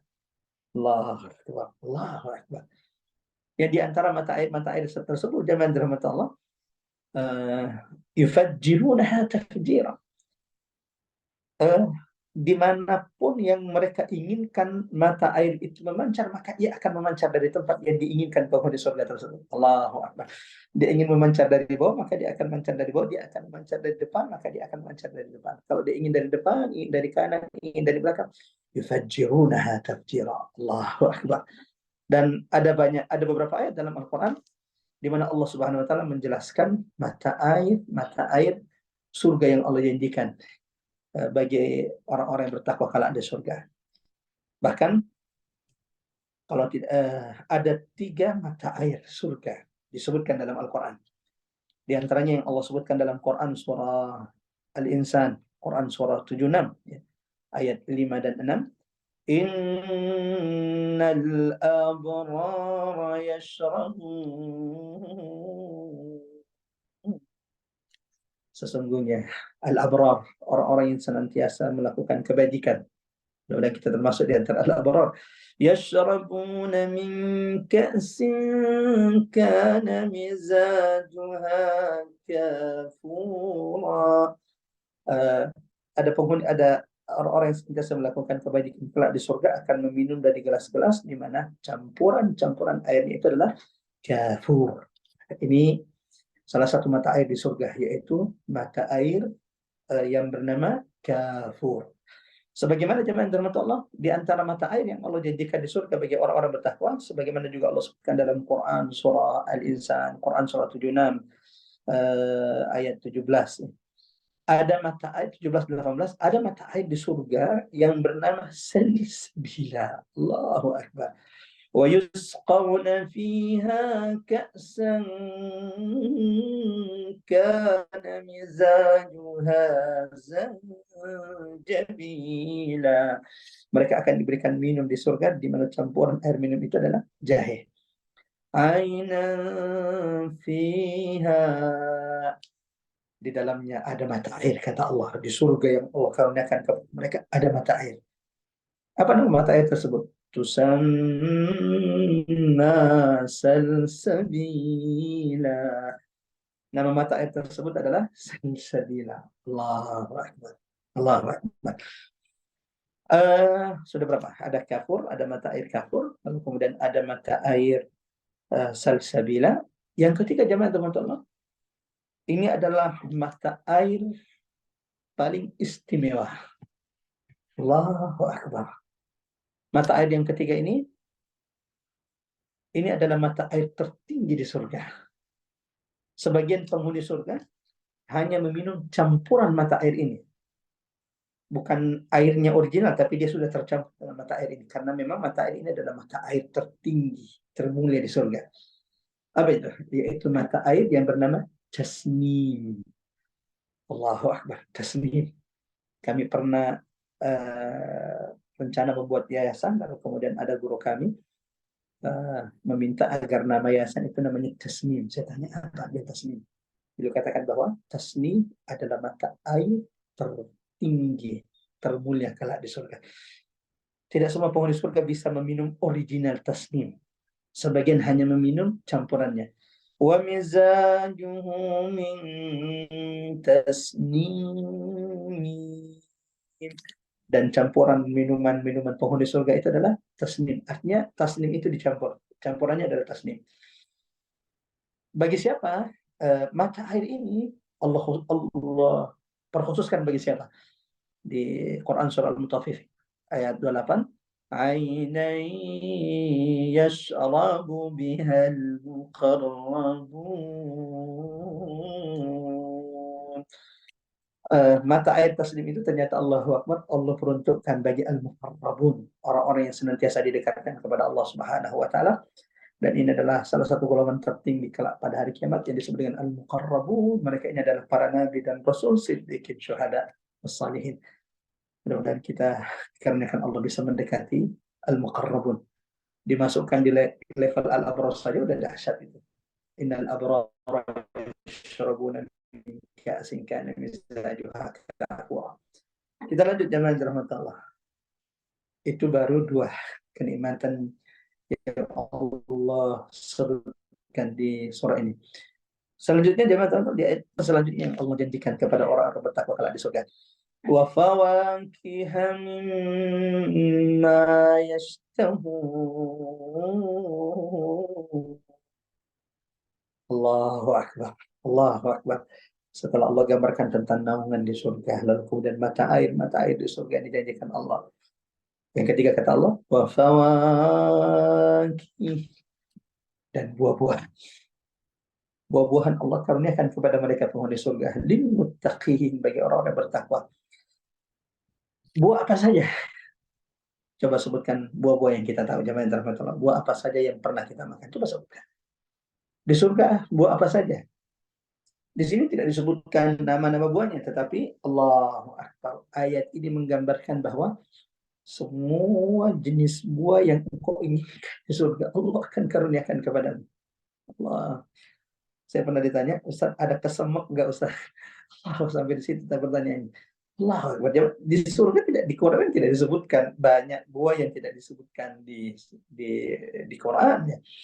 Buah yang disebutkan di surga itu tidak banyak, di antaranya adalah anggur, inab wa qadba, lalu kemudian kurma, rumman, kurma, lalu kemudian delima, pisang, wa tal'in mamdud.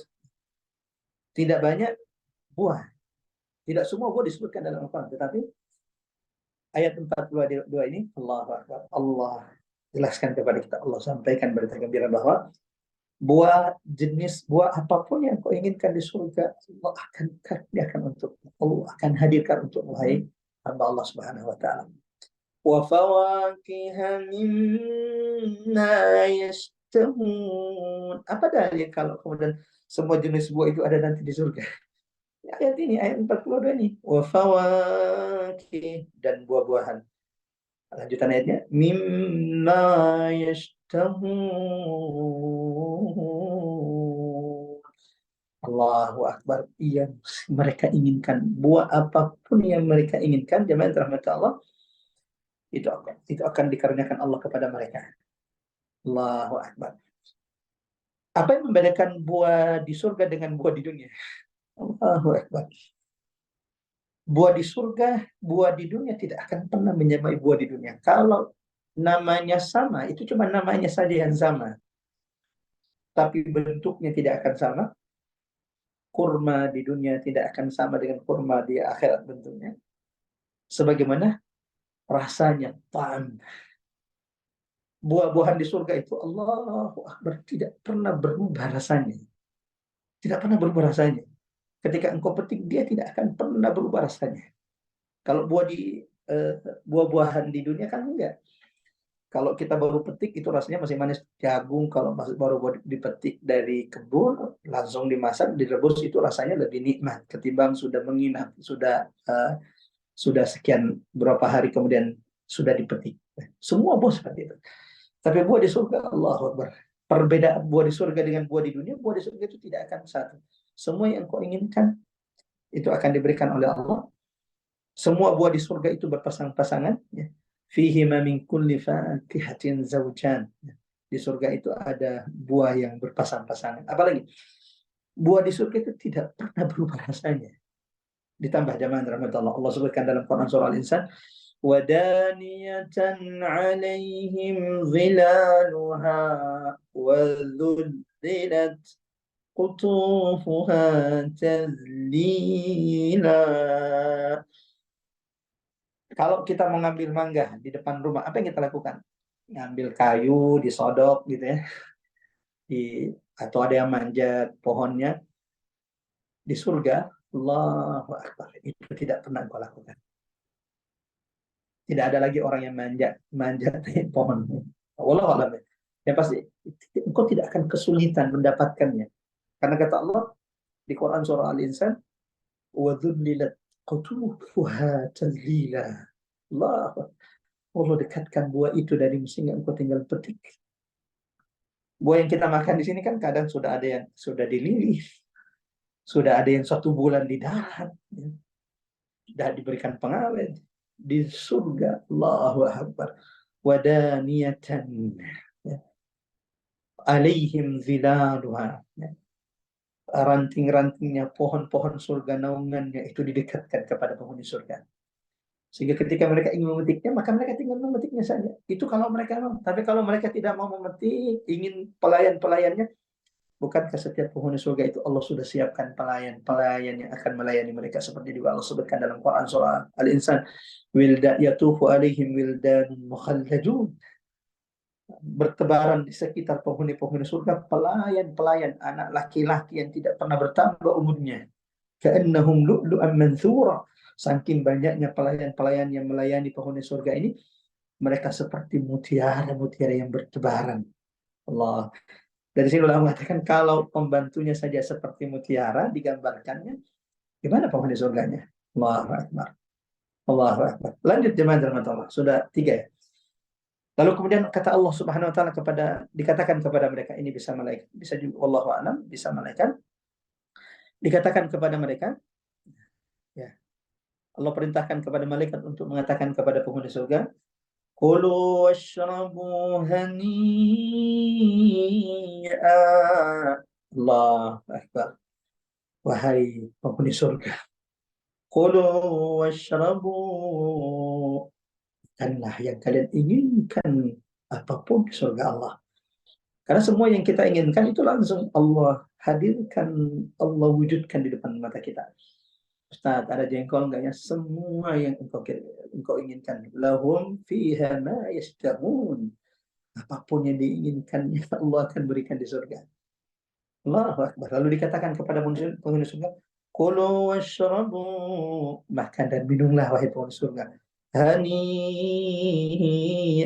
Allahu Akbar. Ini kalau paham bahasa Arab, kata-kata ini menyejukkan betul. Kulu washrabu, makan dan minum. Hani'a, keselamatan bagi kalian. Bima kuntum ta'malun. Apa yang kalian rasakan saat ini, makanan, minuman, kenikmatan yang kalian dapatkan hari ini. Bima kuntum ta'malun. Balasan, hadiah dari semua amal-amal kalian yang tidak sia-sia di dunia. Duduk kalian di majelis ilmu, baca Quran kalian, sedekah kalian, sholat kalian, wudhu kalian, sabarnya kalian di tengah ujian. Bima kuntum ta'malun. Tidak ada yang sia-sia. Kenikmatan surga itu balasan bagi setiap amal-amal. Sebagaimana ini Allah tegaskan di ayat yang lain, Quran surah Al-Haqqah ayat 24. Kulu washrabu hani'an. Makanlah wahai penghuni surga dan minumlah hani'an, selamat bagi kalian.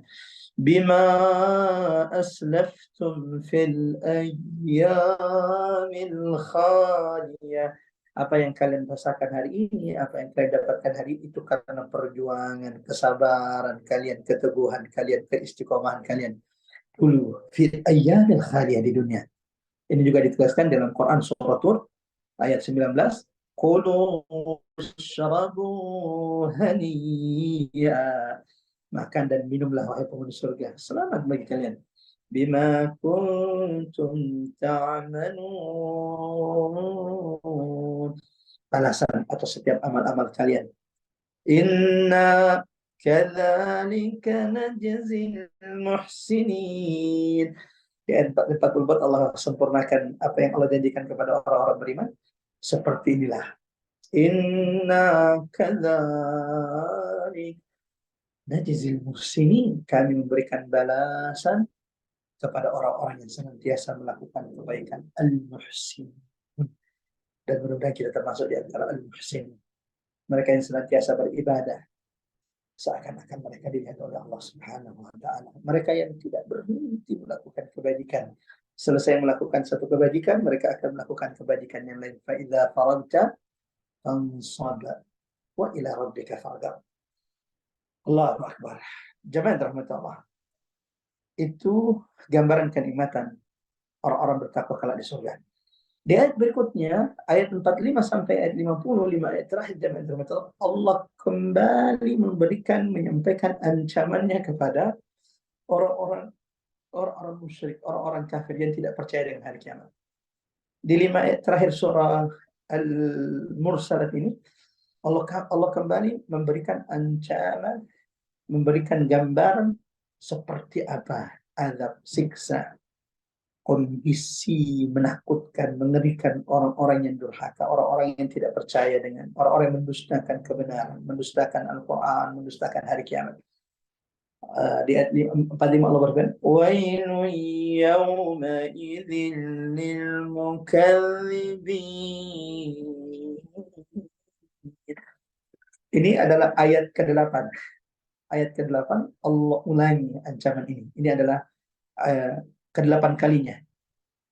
Ayat ini berulang di surah Al-Mursalat di ayat 45 ini. Celaka, kebinasaan, kehancuran, neraka, tempat.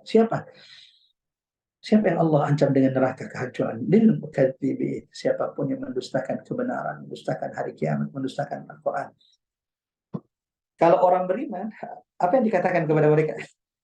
Apa yang dikatakan kepada orang beriman di surga? Kulu washrabu. Nah, nanti penghuni surga itu akan dikatakan silakan makan dan minum. Hanian, selamat bagi kalian. Ini balasan atas apa yang kalian lakukan. Dikatakan kepada mereka yang mendustakan hari kiamat. Ini di dunia, bukan di akhirat. Siapapun yang meragukan hari kiamat, siapapun yang mendustakan hari kiamat, tidak percaya dengan hari kiamat, katakan kepada mereka, kulu wa tamatta'u qalila. Silakan kalian makan, wahai kalian yang melakukan kerusakan di atas muka bumi Allah, wahai kalian yang tidak pernah takut melakukan maksiat, dosa yang dibenci oleh Allah, wahai kalian melakukan kecurangan di atas muka bumi Allah. Kulu, silakan makan. Wa tamatta'u qalilan, silakan bersenang-senang sedikit. Innakum mujrimun. Sesungguhnya kalian ini adalah orang-orang yang berdosa. Kalian yang orang-orang yang senantiasa tidak pernah berhenti dari melakukan dosa. Wailun yawma idzin lil mukadzibin. Kebinasaan, kehancuran, neraka tempat mereka hari itu yaitu orang-orang yang senantiasa mendustakan kebenaran. وَإِذَا قِيلَ لَهُمُ ارْكَعُوا لَا يَرْكَعُونَ. Seperti apa gambaran orang-orang pendosa itu? Kata Allah, mereka adalah orang-orang yang ketika mereka diperintahkan untuk ruku di hadapan Allah, Allahu Akbar. Ketika di dunia mereka diperintahkan untuk sujud kepada Allah, Allahu Akbar. Hayya 'alas shalah. Panggilan Allah berulang-ulang terdengar di telinganya. Hayya 'alal falah. Menyuruh mereka untuk menuju kemenangan di sisi Allah Subhanahu wa taala. Tapi kata Allah, la yarka'un. Kesombongan mereka, keangkuhan mereka, maksiat, kedurhakaan mereka membuat mereka tidak mau rukuk di hadapan Allah. Orang-orang seperti ini yang tidak mau rukuk, tidak mau sujud kepada Allah di dunia, di akhirat pun mereka tidak akan pernah bisa rukuk dan tidak akan pernah bisa sujud kepada Allah. Siapapun di dunia ini tidak pernah mau rukuk di hadapan Allah, tidak pernah mau menundukkan dirinya, tidak pernah mau sujud di hadapan Allah, kelak pada hari kiamat mereka akan menyesal. Ketika sudah melihat siksa neraka Allah, waji'a yawma idzin bi jahannam, sudah melihat neraka dan sudah melihat nikmat surga Allah. Hari itu semua orang-orang beriman itu ketika Allah sudah menetapkan keputusannya, hendak menetapkan keputusannya, waja'a rabbuka wal malaku saffan saffa, semua orang beriman itu saat itu akan tunduk dan sujud di hadapan Allah. Lalu tiba-tiba ada orang-orang durhaka, ada orang-orang munafik, ada orang-orang musyrik melihat orang-orang beriman hari itu di tengah ketakutan itu semuanya sujud, mereka juga ingin sujud seperti orang-orang beriman itu sujud. Mereka juga ingin ruku. Jadi kata Allah, fala yastati'un. Hari kiamat mereka tidak akan pernah bisa sujud. Kenapa? Di dunia mereka tidak pernah mau sujud kepada Allah. Di dunia mereka tidak pernah mau ruku. Wa idza qila lahum irka'u la yarka'un. Kalau dikatakan kepada mereka, ayo marilah kita salat, mari kita tunduk, mari kita sujud, mari kita ruku kepada Allah. La yarka'un. Maka kalau sudah di akhirat, ketika mereka sudah menyesal, ingin sujud, Allah tidak akan pernah izinkan mereka untuk bisa rukuk dan sujud. Dalilnya apa, Ustaz? Coba baca Quran surah Al-Qalam ayat 42 dan ayat 43. Yauma yukshafu as-saq.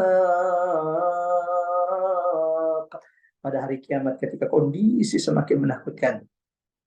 Wa yud'auna ila as-sujudi fala yastati'un. Ketika manusia kemudian diperintahkan untuk sujud dan orang-orang beriman itu semuanya sujud, ada orang-orang yang tidak bisa sujud. Fala yastati'un. Mereka tidak bisa sujud. Kenapa? Setiap mereka ingin sujud, maka setiap itulah mereka terlempar ke belakang. Setiap mereka ingin sujud, setiap itu pula mereka terjungkal ke belakang. Dan orang yang pada hari kiamat Allah tidak karuniakan untuk sujud di hadapan Allah adalah orang-orang yang merugi, adalah orang-orang yang akan mendapatkan kehancuran, kebinasaan di sisi Allah Subhanahu wa taala. Wailun yawmaidzin lil mukadzibin. Celaka, kehancuran, kebinasaan hari itu pada hari kiamat bagi siapapun yang mendustakan kebenaran, yang meragukan hari kiamat, mendustakan ayat-ayat Allah. فبأي حديث بعده يؤمنون.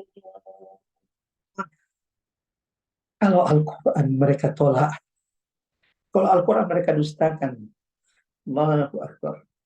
Kalau Al-Quran yang dibaca oleh Nabi mereka tolak, mereka dustakan, mereka ingkari, mereka tidak percaya. فبأي حديث بعده يؤمنون. Perkataan yang mana lagi yang mereka mau percaya? Apakah perkataan batin? Apakah perkataan para dukun? Apakah perkataan para penyihir? Adakah ucapan lebih baik daripada wahyu yang dibacakan oleh Nabi Sallallahu Alaihi Wasallam? Adakah perkataan yang lebih mulia dari ayat-ayat Al-Quran yang disampaikan oleh Nabi Sallallahu Alaihi Wasallam? Ya, seperti itulah orang-orang musyrik, orang-orang yang tertutup hatinya, terhidap hatinya dari Al-Quran. Tapi ayat hadisin ba'dahu yu'minun. Kalau mereka sudah mendustakan Quran, apalagi yang mau mereka percayai kalau Quran saja yang benar-benar itu adalah kebenaran yang datang dari Allah.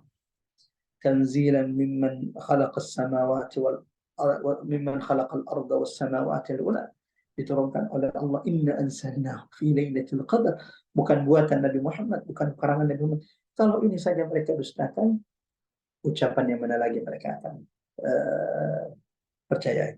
Dengan demikian teman rahmat Allah, kita selesai dari tadabbur surah Al-Mursalat bagian ketiga, di mana baru saja kita menjelaskan bagaimana gambaran peristiwa hari kiamat, baik itu situasi, kondisi, adab, siksa bagi orang-orang yang durhaka, orang-orang yang mendustakan kebenaran, orang-orang yang mendustakan hari kiamat, mendustakan ayat-ayat Allah Subhanahu wa taala.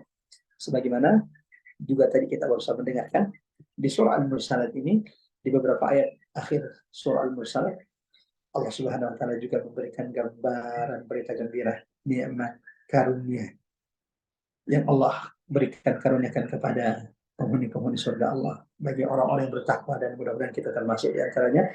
Allah istiqomahkan kita bersama Al-Quran, dzalikal kitabul la raiba fihi hudan lil muttaqin, karena tidak ada yang akan menunjukkan kita kepada ketakwaan kecuali kita senantiasa bersama Al-Quran, membaca Al-Quran, mentadabburi Al-Quran, mengamalkan Al-Quran, dan mendakwakan Al-Quran.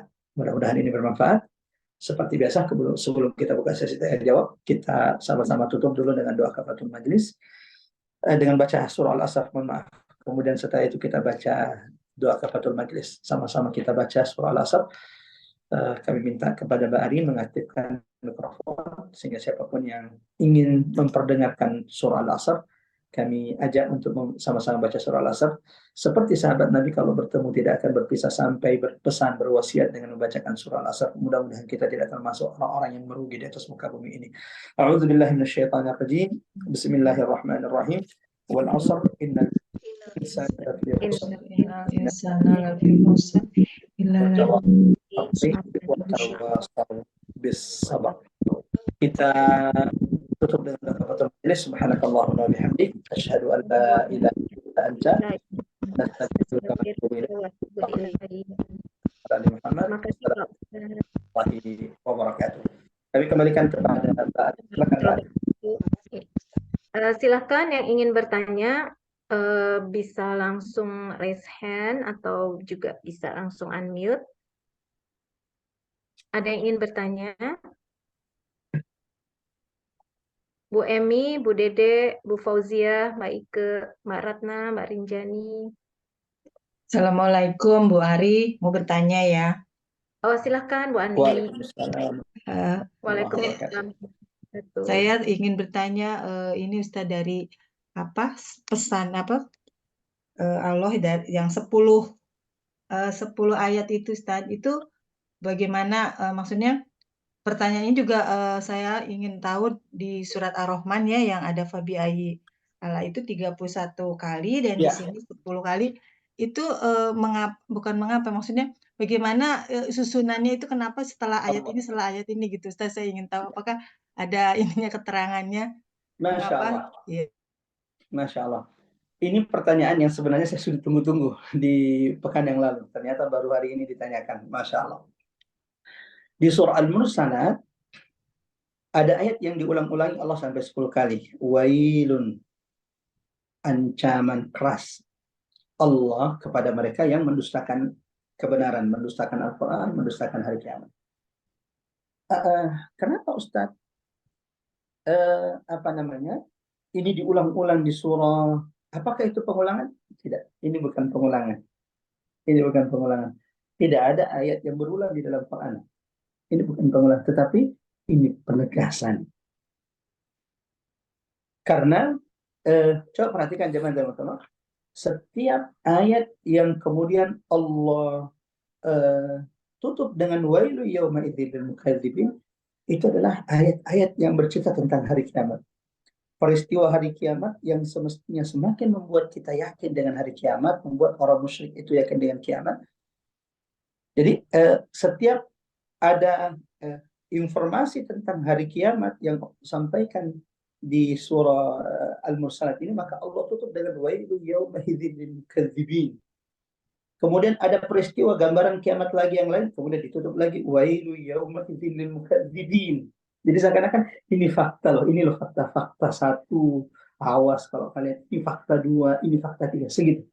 Jadi wailul yaumidzin lil mukadzibin ini tidak berulang, tapi ini adalah penegasan dan ada makna yang terpunyai di balik berulang-ulangnya ayat wailu yaumidzin lil mukadzibin. Karena setiap Allah bercerita tentang gambaran situasi kondisi pada hari kiamat, Allah tutup kemudian dengan ayat wailu yaumidzin lil mukadzibin. Jadi Allah berikan fakta, data, gambaran kepastian hari kiamat, maka siapapun yang mendustakan hari kiamat, kecelakaan, kebinasaan bagi mereka. Sebagaimana jemaah Allah, kalau di surah Ar-Rahman itu kan apa? Yang berulang-ulang itu kan fabi ayyi ala'i rabbikuma tukadziban, nikmat Tuhanmu yang mana lagi engkau dustakan. Nah, ini juga bukan pengulangan. Dalam Quran itu tidak ada pengulangan. Wailu yawma idzin lil mukadzibin. Fabi ayyi ala'i rabbikuma tukadziban. Setiap ayat ini berulang di surah disebutkan di surah Ar-Rahman, maka itu akan memberikan dentuman, memberikan makna penegasan yang lebih. Kenapa?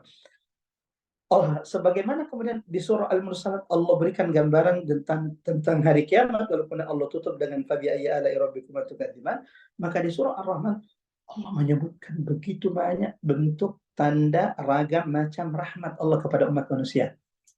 Allah sebutkan satu bentuk rahmat yang Allah karuniakan kepada manusia, lalu kemudian Allah tutup kemudian dia dengan ayat fabi ayyi ala'i rabbikuma tukadziban. Lalu kemudian Allah sebutkan lagi nikmat yang lain, lalu kemudian Allah tutup lagi fabi ayyi ala'i rabbikuma tukadziban.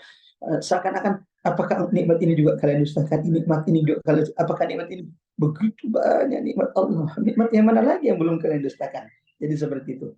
Allahu Akbar. Itulah pentingnya tadabbur dengan rahmat Allah, sehingga kita tidak melihat bahwa ini hanya sebatas pengulangan. Tidak, ini bukan pengulangan, tetapi ini penguatan makna.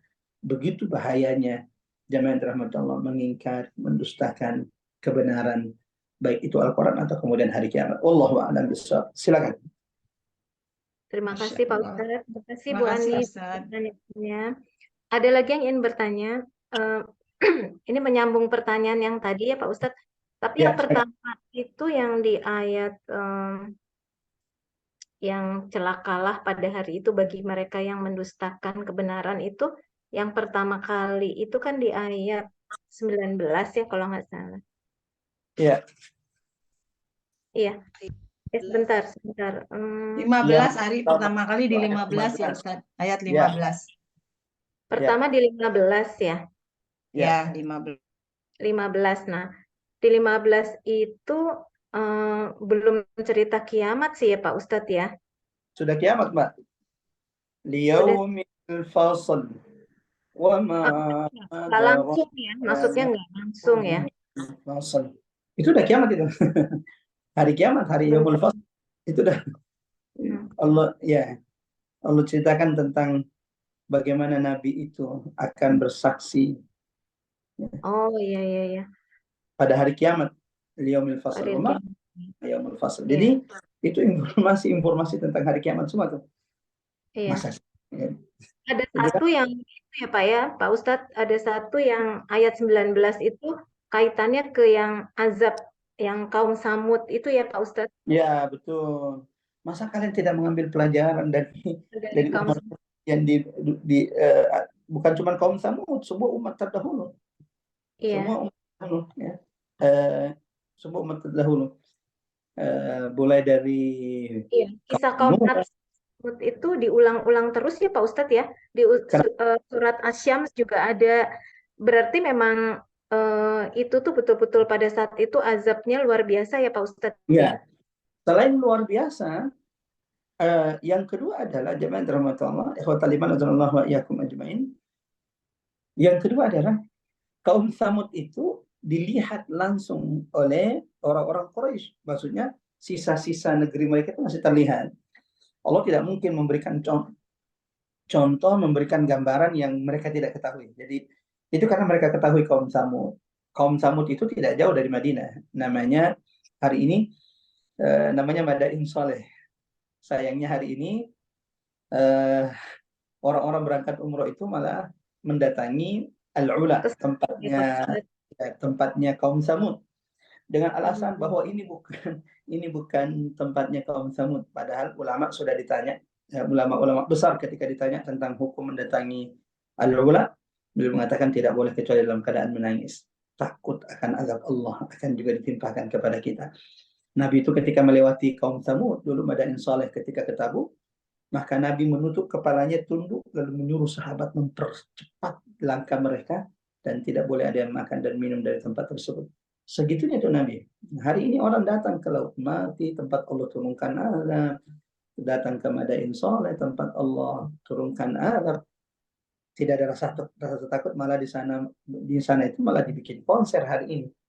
Ada acara-acara nyanyian-nyanyian dan lain-lain. Waliyadzubillah. Itulah pentingnya ilmu jamaah rahmat Allah. Ketika kita berangkat umroh, apa sih yang kita cari? Iya.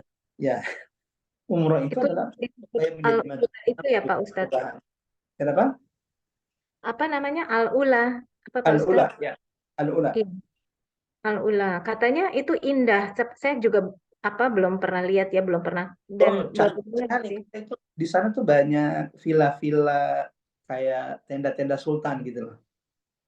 Ya. Di Jadi mana memang Ustadz? Itu di Mekah apa Madinah ya aula itu Ustadz? Madinah. Madinah. 200 kilo lebih dari kota Madinah. Al-ula. Itu dulu tempat diazabnya kaum Samud. Samud. Oh, Iya. oke. Kaumnya Nabi Saleh. Ya. Ya, oke. Dan Nah, kalau yang di Petra itu kan juga ya Pak Ustadz ya? Nah, cuman kan kalau di Petra itu kita nggak nemukan ayat. Kita juga nggak bisa, kita nggak ada ayat, nggak ada dalil yang berbicara tentang tentang Petra, kaum Nabatian. Wallahu a'lam bishawab. Kita juga nggak bisa mengatakan oh ini kaum Samud atau enggak. Kaum Samud itu dekat dari Madinah, Madain Saleh. Kalau Petra itu ya cuma bisa mengatakan bahwa cara hidup mereka itu mirip dengan kaum Samud. Mereka memahat batu. Sehingga biasanya kalau saya tur 3 negara, dan insya Allah April ini diminta untuk bawa lagi jamaah ke sana. Kalau ke Petra itu saya cuma mengambil ibu dari kaum Samud. Jadi Petra ini mengingatkan kita dengan kaum Samud yang Allah karuniakan nikmat, Allah berikan mereka begitu banyak kenikmatan, tetapi membuat mereka sombong dan akhirnya Allah azab mereka. Seperti apa azabnya? Jadi seperti itu aja karena kalau ayat dalil kita tidak menemukan, kemudian dalil yang menjelaskan tentang Petra. Wallahu a'lam bishawab. Berarti nggak apa-apa kan ya Pak Ustadz berkunjung ke Petra ya? Soalnya saya waktu itu berkunjung ke Petra. Ya, saya juga berkunjung ke Petra, Mbak, karena kita nggak menemukan, tidak ada dalil bahwa tempat ini pernah diazab oleh Allah, gitu loh. Berbeda dengan kaum Samud atau kemudian Laut Mati, ya memang ayatnya jelas. Ya. Oke, ini ada yang raise hand Pak Ustadz, Ibu Ara, beri kesempatan. Bu Ara, silahkan Bu Ara. Ya, Assalamualaikum warahmatullahi wabarakatuh. Waalaikumsalam warahmatullahi wabarakatuh. Silakan, Mbak Ara. Ini Pak, apa tadi kan kalau kaum Samud itu diazabnya dengan banjir ya Pak Ustadz, dengan bencana alam begitu. Ya, bukan banjir. Nah, berarti itu hampir sama dengan yang Laut Mati itu ya Pak Ustadz. Kan kita juga katanya nggak boleh lama-lama di Laut Mati itu karena tempat diazabnya kaum Aden ya, kalau yang di situ ya Pak Ustadz ya. Ya, oke, saya jawab. Insya Allah. Ya, kaum Samud, jamaah rahmat Allah, Allah azab itu dengan gempa.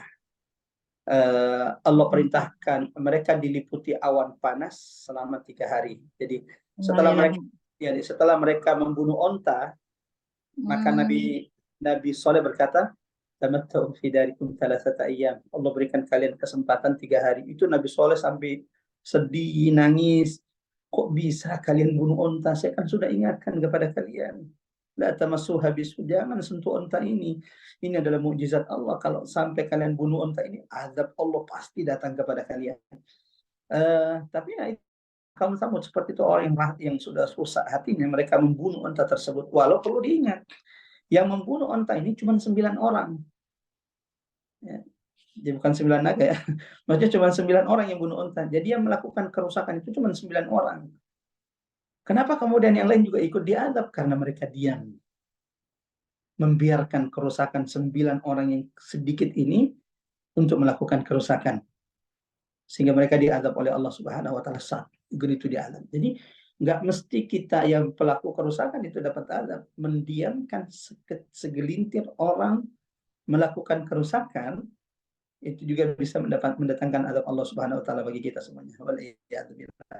Jadi setelah mereka bunuh onta itu, maka tiba awan panas itu datang kepada mereka. Allahu Akbar. Hari pertama wajah mereka memerah, menguning, hari kedua wajah mereka memutih, hari ketiga wajah mereka menghitam, dan mereka tahu akan diazab.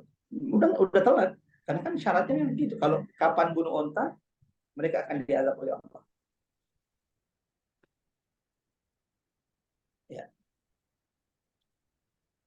Ya. Kapan mereka bunuh onta, mereka pasti akan diazab oleh Allah Subhanahu wa taala.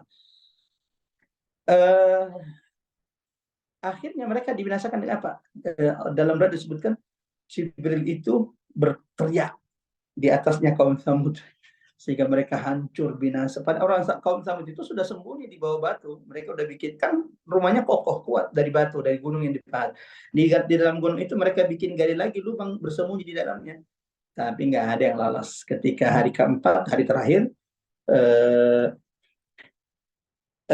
Jibril itu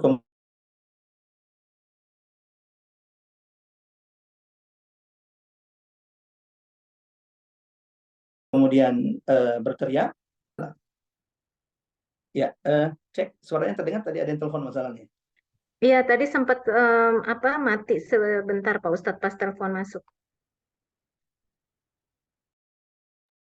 Halo Pak Ustadz. Terputus. Iya, sempat terputus sebentar pas telepon masuk. Ya, jadi seperti itu. Allah binasakan kaum Samud itu dengan teriakan malaikat Jibril yang membinasakan mereka, mematikan mereka seperti kelopak pohon kurma ya, yang sudah mati. Mereka dibinasakan Allah di rumah-rumah mereka. Adapun kaum Lut, jamaah rahmat Allah, kaumnya Nabi Lut itu adalah kaum Sodom, azabnya lebih dahsyat lagi. Hampir tidak ada umat diazab oleh Allah dengan azab gado-gado seperti, maksudnya azabnya itu beraneka ragam, dibutahkan mata mereka, lalu kemudian satu negeri itu diangkat ke langit. Bayangkan satu negeri, tanah itu diangkat kencang lah, naik ke angin sesak nafas, lalu kemudian tiba-tiba dibalik. Setelah dibalik, zaman rahmat Allah, Allah kemudian turunkan hujan batu kepada mereka. Setiap batu itu, batunya bukan batu-batu kecil, batu gede-gede. Setiap batu-batu itu tertulis nama siapa orang yang akan ditimpakan batu tersebut. Nah, betul, sebagaimana Madain Soleh, maka kalau siapapun nanti jamaah yang mungkin tur 3 negara atau kemudian melakukan kunjungan di manapun itu, ketika mendatangi tempat yang kita tahu bahwa ada dalil, ada hadis, ada nas menunjukkan bahwa tempat itu tempat di mana Allah pernah menurunkan azab, jangan datangi tempat itu kecuali engkau dalam keadaan takut kepada Allah. Kalau bisa menangis, menangislah. Kita harus menangis, takut akan azab Allah. Yang ketiga, tidak boleh berlama-lama, dan jangan ketawa-ketawa, jangan lupa diri, tidak memperbanyak istighfar di tempat tersebut. Wallahu a'lam bishawab. Seperti itu kira-kira. Silakan. Ada lagi? Terima kasih Pak Ustadz. Jadi kalau untuk yang sudah diazab gitu, mereka akan terima lagi ya Pak Ustadz, tetap balasan di akhiratnya. Oh jelas, betul. Artinya azab itu tidak menggugurkan dosanya kan ya Pak Ustadz? Tidak. Itu baru bonus dunia. Baru DP, istilahnya DP ya Pak Ustadz? Betul. Oke, nah kalau tadi Pak Ustadz bilang kita tidak ikut melakukan, tapi kita mendiamkan kejahatan itu terjadi, itu tetap kena azab ya Pak Ustadz tadi yang yang Nabi Soleh tadi. Betul. Nah, kalau sekarang ini ya Pak Ustadz dengan kejadian kecurangan-kecurangan dan sebagainya tuh kita gimana ya Pak Ustadz? Kita nggak bisa berbuat apa-apa, tapi kalau diam aja, apakah kita juga berdosa atau gimana? Apa yang harus dilakukan nih Pak Ustadz dengan menghadapi kezoliman, berbagai Ya, kecurangan dan sebagainya itu apa sih sebenarnya yang harusnya kita lakukan? ya, masalahnya kan la yukallifullahu nafsan illa usaha. Setiap kita ini beda-beda eh, tanggung jawabnya, beda-beda amanahnya yang Allah karuniakan kepada mereka. Yang punya jabatan yang mestinya berbicara, yang mestinya memberikan keputusan yang benar, yang baik, mereka berada di barisan terdepan yang akan dimintai pertanggungjawaban di hadapan Allah Subhanahu wa taala. Para dai, para ustadz yang bisa bersuara, mereka mestinya harus bersuara sesuai dengan kemampuan mereka. Nah, ibu-ibu jaga anak-anaknya, ya. Didik anak-anakmu yang baik supaya tidak mendukung kecurangan, tidak mendukung kezaliman. Itu tanggung jawabnya seorang ibu-ibu. Ibu-ibu tidak dituntut kemudian untuk harus keluar turun ke jalan, enggak sampai situ. Didik anakmu baik-baik, sampaikan kepada mereka adab, akhlak. Sampaikan kepada mereka bahwa kita tidak boleh membersamai kezaliman, kita tidak boleh bersamai kemungkaran, kita tidak boleh mendukung kezaliman, kita tidak boleh mendukung kemungkaran. Kenapa?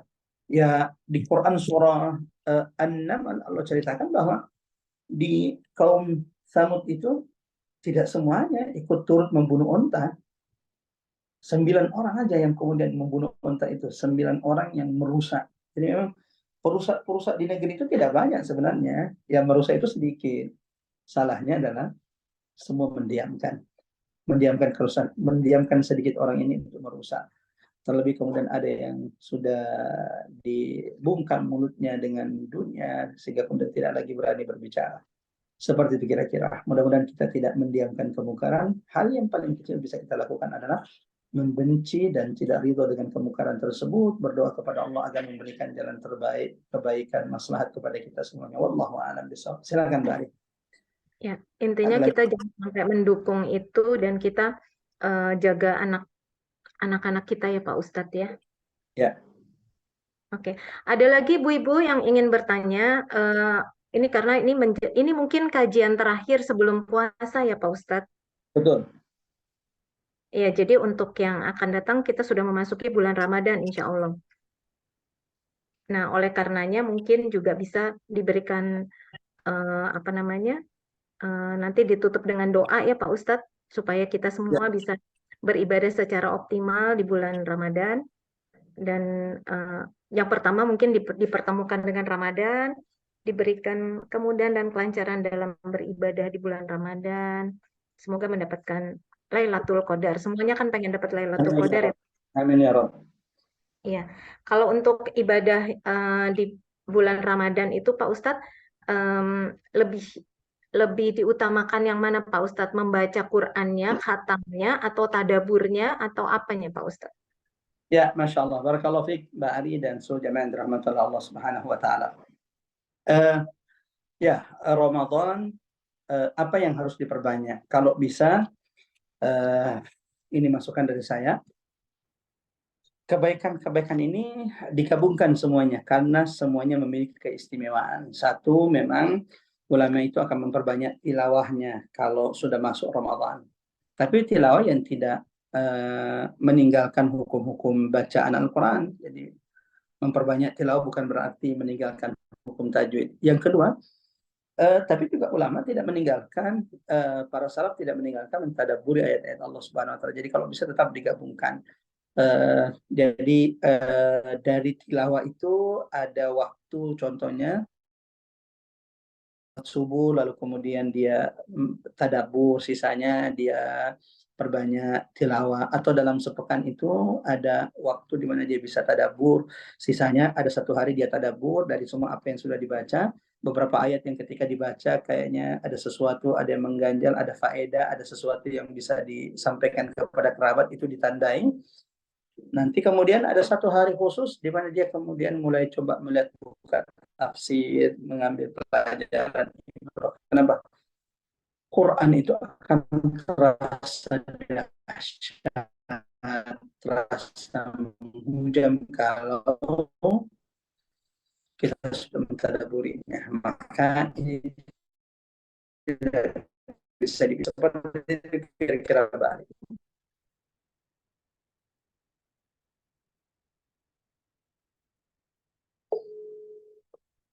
Silakan. Agak putus-putus tadi Pak Ustadz, bisa diulang bagian terakhirnya Pak Ustadz? Ya, Bagian terakhirnya adalah mudah-mudahan kita bisa memperbanyak tilawah kita, namun juga tidak meninggalkan tadabbur, karena dua hal ini tidak bisa kita pisahkan. Tadabbur itu akan membuat kita merasakan kebesaran, keagungan, kedahsyatan Quran. Ya minimal ada beberapa menit, 1 jam dalam satu hari itu kita gunakan untuk tadabbur, atau dalam satu hari itu dalam satu pekan, maaf, ada ayat yang bisa kita, ada satu hari di mana kita mungkin memperbanyak tadabbur. Silakan Bari.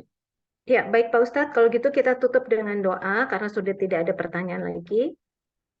Silakan Ya. Pak Ustadz. Ya. Ada yang ingin bertanya? Maaf Mbak Ari, Tesi. Silakan, ya. silakan. Jadi ingat ini apa Pak Ustadz menjelang bulan Ramadan, ingat saudara-saudara kita di Palestina ya. Ya Itu Allah, gimana ya Pak Ustadz ya? Apa yang kita bisa lakukan? Maksudnya hanya donasi yang ala kadarnya dengan doa saja atau gimana Pak Ustadz ya? Saya suka mikir nanti kalau kita di akhirat sana gitu di hadapan Allah tuh gimana kalau kita ditanya gitu sama Allah ya Pak Ustadz ya. Itu kan emang saudara-saudara kita sesama umat muslim ya Pak Ustadz ya. Ya. Mohon petunjuknya. Barakallahu fiik, Ibu yang sudah ingatkan kita tentang saudara kita di Gaza. Allah Akbar, di tengah kita Allah berikan kemudahan, makan, minum, tempat tinggal, rasa aman. Sementara saudara kita di sana kesulitan makannya, kesulitan minumnya, rasa aman juga berat untuk mereka dapatkan.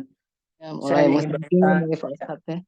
Ya, saya hanya bisa ingin berpesan, Ramadan adalah syahrud doa, bulan doa, bulan di mana doanya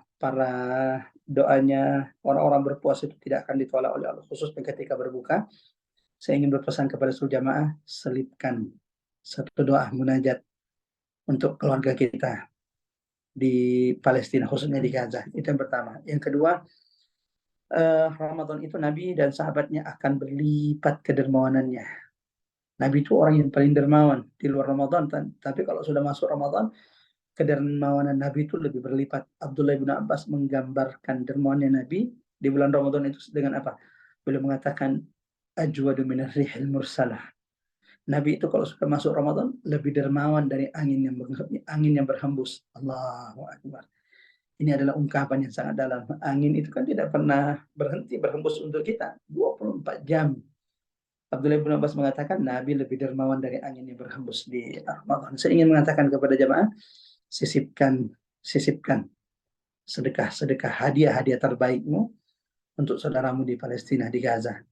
Ada banyak lembaga-lembaga Palestina yang insya Allah amanah untuk kita kirimkan bantuan-bantuan kita. Itu yang kedua. Yang ketiga, kalau di antara ibu-ibu ini ada yang pakai media sosial, ada yang biasa aktif di WhatsApp, informasi-informasi tentang Palestina, perjuangan, informasi tentang boykot produk Israel, jangan pernah berhenti untuk menyebarkannya. Karena kita tidak tahu dari informasi berita yang kita sebar itu, ada banyak orang yang mendapatkan faedah dan kebaikan. Wallahu a'lam bishawab. Mudah-mudahan bermanfaat jamaah dirahmati Allah, karena menjelang waktu asar kita tutup dengan doa insyaallah. Ya, terima kasih Pak Ustadz. Terima kasih Mbak Ari. Terima kasih Mbak Tesi untuk pertanyaannya. Silakan Pak Ustadz ditutup dengan doa.